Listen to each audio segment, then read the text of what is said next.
Te hanatsara ny fiainanao ianao, natao anao mihitsy n'ity vidéo ity a. Misy torohevitra efatra reto a hanatsarana anao.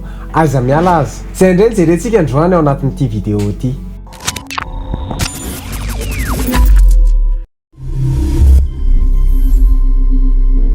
Finaritra tompoko, misaotra anao manaraka trany ny pejy mitsangana ka miazava. Misy torohevitra efatra reto a hanatsarana anao.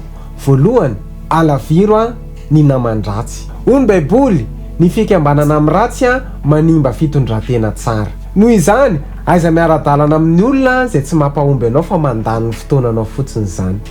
Faharoa, manana fijery lavitra. Ny tanjaka mampiavaka amin'ny voromahery a dia ny voromahery afaka mahita 4 kilometatra manodidina azy izy. Noho izany, mila mahita ianao satria ianao dia olona andeha lavitra. Fahatelo, manana tanjona hoeny amin'ny avo.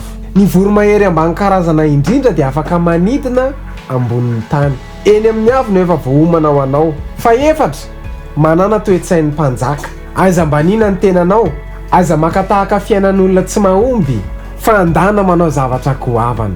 Ny zavatra eto ambonin'ny tany dia natao fehezin'olombelona. Noho izany, vitanao io. Afaka soratanao amin'ny commentaire ve hoe vitako io? Misaotra anao nanaraka ny vidéo hatramin'ny farany a. Raha nafinaritra anao ny vidéo dia aza misalasala, milike sy micommente sy mipartage a. Dia manasa anao isabonina amin'ny pejy a. Dia manome fotoana antsika amin'ny herinandro andray a. Veloma tompoko.